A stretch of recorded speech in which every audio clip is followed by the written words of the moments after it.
Tinhinane story. Yes. So now let's, as I said, I will explain what we mean the spectrum in the sense of Berkovich.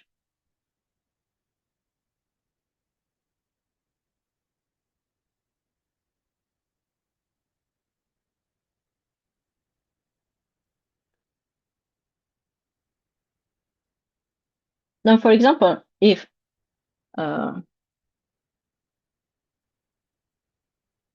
if we consider, let's say CP, I will define a field, and this, for example, we will see that uh, it is a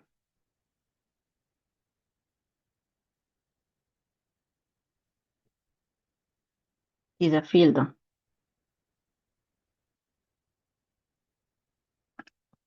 Let's say we denote it like that, but it is just a CP fraction function, and here it's an absolute value which is defined for the polynomial, and then we can define it for fraction function.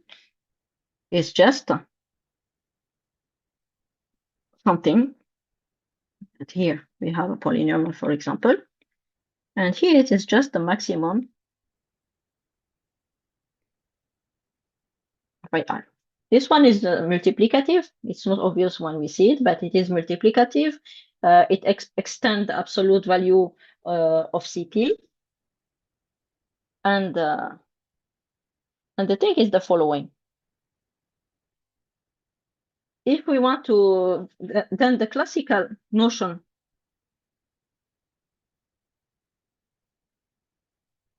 just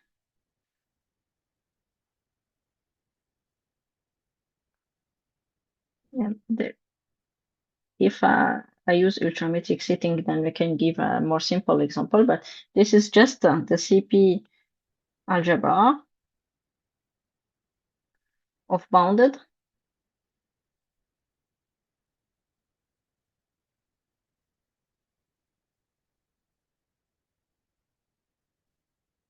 CP linear function.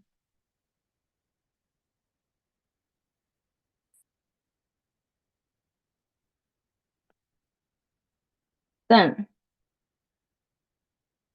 the classical spectrum, let's say, of an element here is just the set of elements that they are in CP, for which we have this.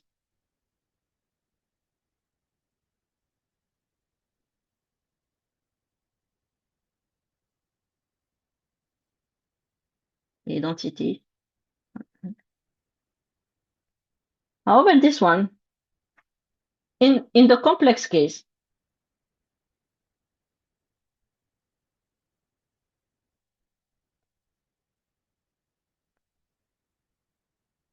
this one is never it cannot be empty, and this is just because of the fact that there exists no extension of C for which the absolute value can be extended. This is just an equivalent fact. And here, since such a thing can exist, then we will have this problem. And I can give an example and explain in some sense why we have this example. For example, if we multiply, if we consider phi is just the multiplication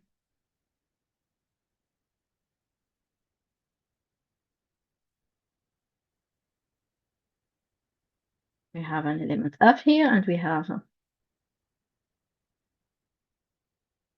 the f. So for any element, if I consider, let's say dt here, d, and here I say this one, then this one is always invertible.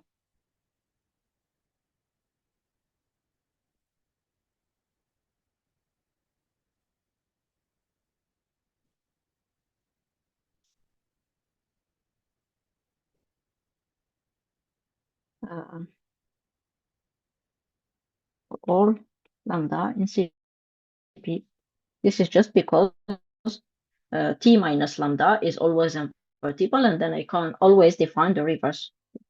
This one, the inverse, is just lambda t. So I multiply by t minus, and more precisely, if I have t minus lambda, then the inverse is always,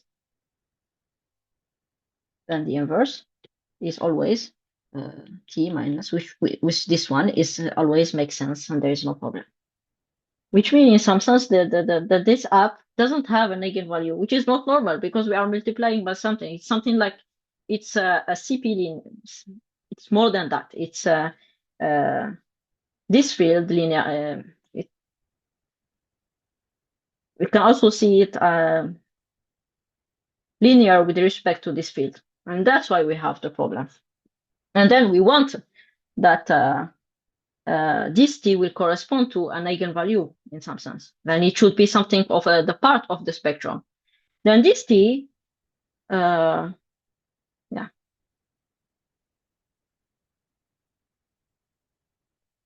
this t we can see as an element of it. It belongs to it's just an element that it is belong to a higher extension.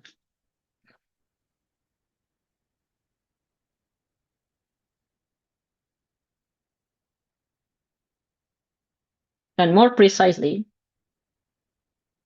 then this field, and when we choose this t, and then it will exactly correspond to the disk centered at 0 and equal to 1. Unfortunately, I cannot explain it here because it will be more complicated. But in some sense, we can see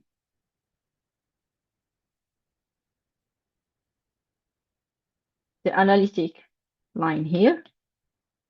It's just like an element that belongs to a higher extension. C is in omega and omega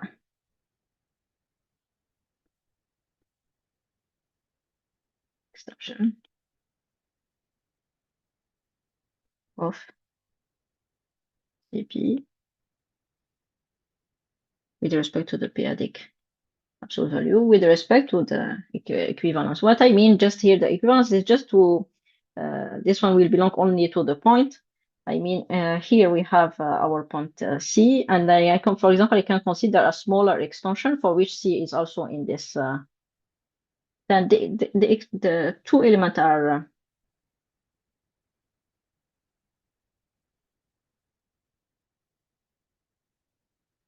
let's say they are equivalent.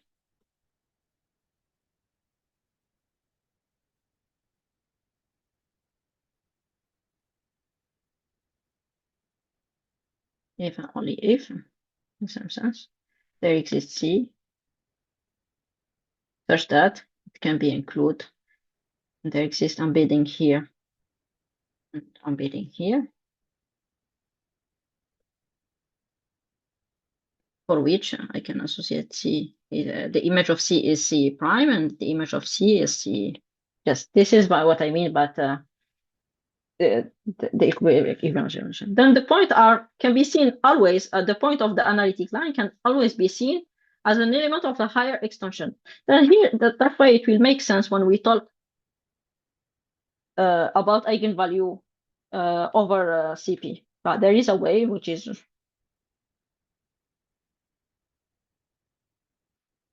in some sense, then I will recover all the eigenvalue of CP. Of my operator. Here, for example, it will be T. But for example, if I define a matrix here, then its eigenvalue will be in algebraic closure of this field. But however, this point will correspond also to a point of this field. Of this line. There is a way how we can recover them, and they always belong to this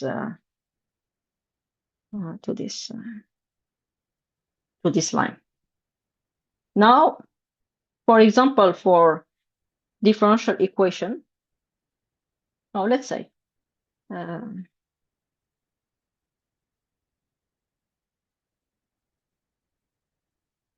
for example, if I have my affinoid domain here and here analytic function.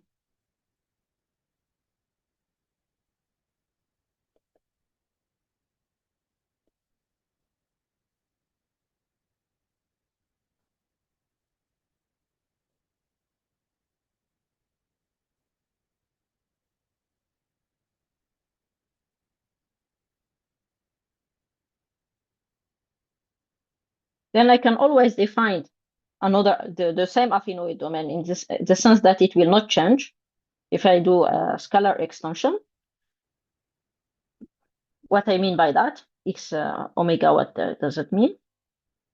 It's just here, for example, I have my disk, which is a closed disk centered at C, but here, for example, C is in CP, and here it's R, for which I can remove a finite number of disk, of open disk.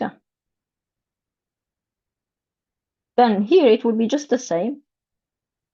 They are this disk, but just I will have more analytic function. That's why I can have an inclusion here. But the things then, for example, if I have my point which is in X, then there exists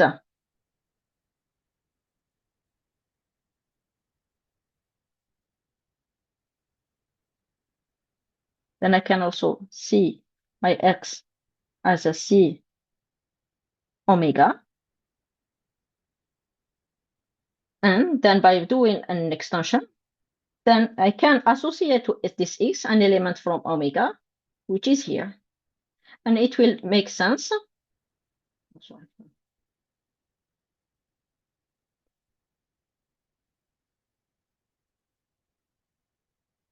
Then if I have a function here,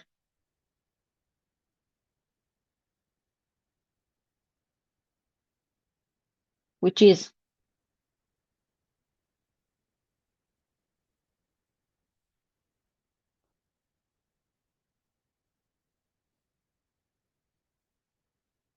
let's say just in the disk. Here we have a disk.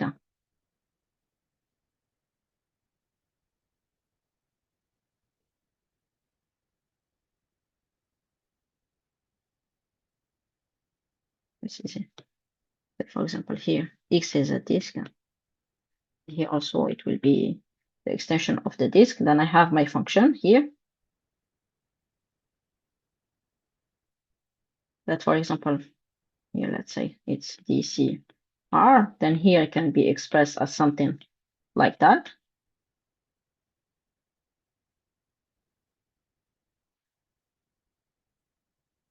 Then I can always express it. It will be the same function, but I can always express it like something that it is just here. We have di over d.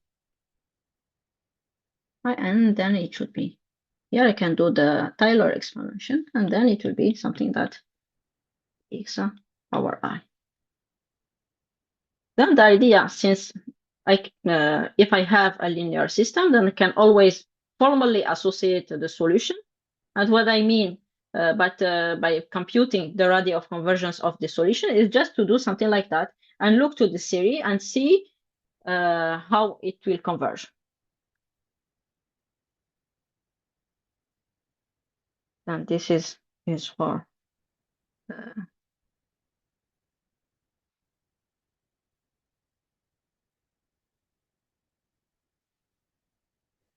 equation. What I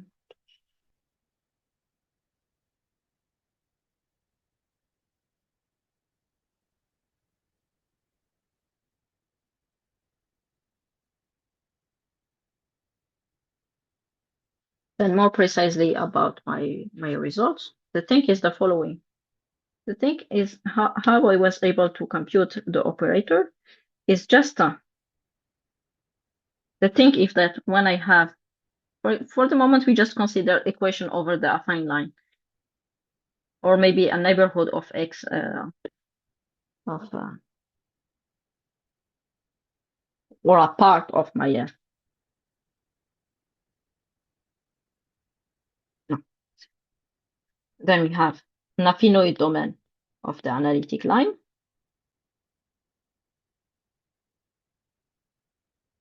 Then we can have the analytic function here. And let's consider d over dt, the derivative with respect to the indeterminate t. Then this one is a CP Banach algebra.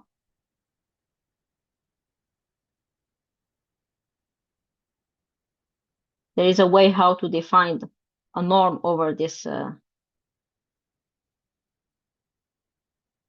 There is something that it is not especially the case for the real case. Then this one is a bounded operator for this norm.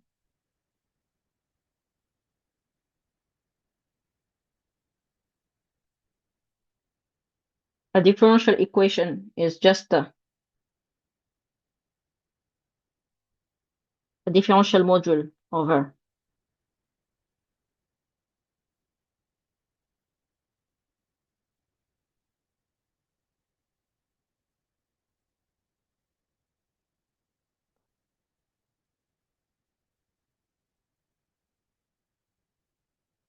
what does it mean? It's just that it means it is OX. It's just something that it is isomorphic to something like that. And nabla is linear operator for which we have the Leibniz rule.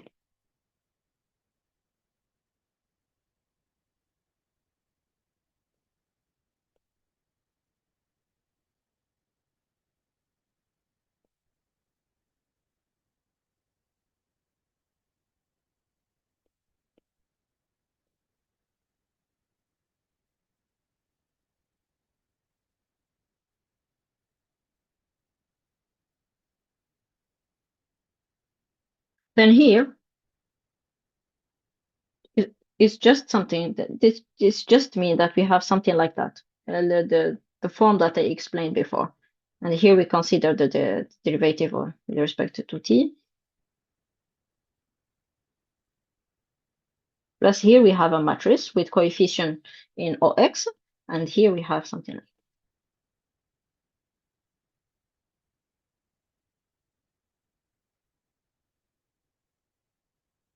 then the thing.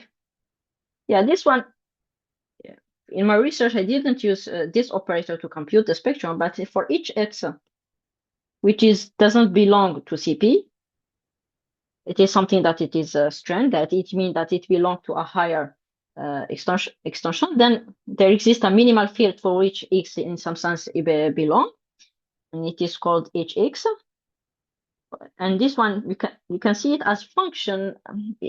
It's something that in some sense it's the completion. I take the fraction field and then take the completion with the some kind of norm.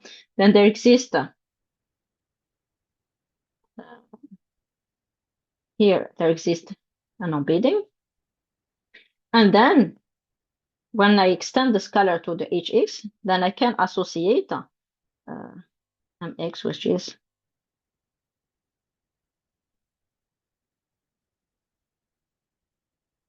and even the connection can be extended. Then the spectrum that I compute in the result that I showed you before is just and here just we can, for example, yeah, because it will change the result. Here usually we use this one, but in my instead of using, I use the derivative td over dt. The thing is that it will, in each situation, it will give a different kind of spectrum, but this is quite important because for each one we will have two different decomposition, and when we combine the two, then we will obtain a final decomposition. And then what I mean by the decomposition, then first, then I compute the this spectrum that, as I said before, it is something that it is like that.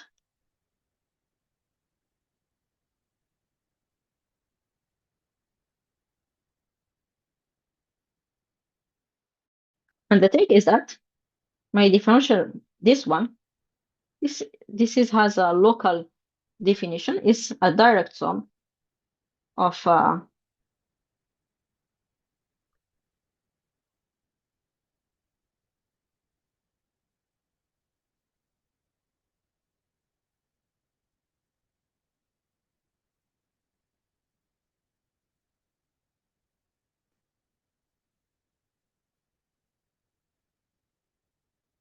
and for which, for example, here we have the spectrum of each one is equal to this, and this one is equal to.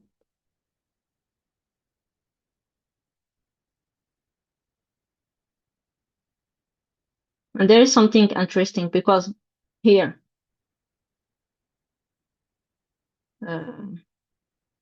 yeah, and type 2 or 1 or 2 or 3, then what we will have, all of this, we will have this kind of thing. And the thing is that there exists a function, there exists where the spectral radii of convergence are a function of this Ri. And here, in some sense, no,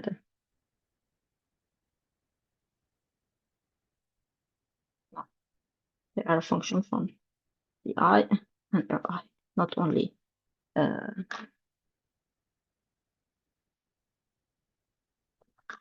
absolute value. But this is the result that mainly obtained. And this decomposition is, as I said before, by the radii of convergence, we obtain a decomposition. And this one is really, it can be finer than this one. And by changing the derivative, this is not, I didn't do it. Yeah, it is in work on progress. By changing, we can really make the decomposition finer and finer. And this is really quite important to classify differential equation. Maybe I think that the time, I already finished the time. And maybe I can stop here for.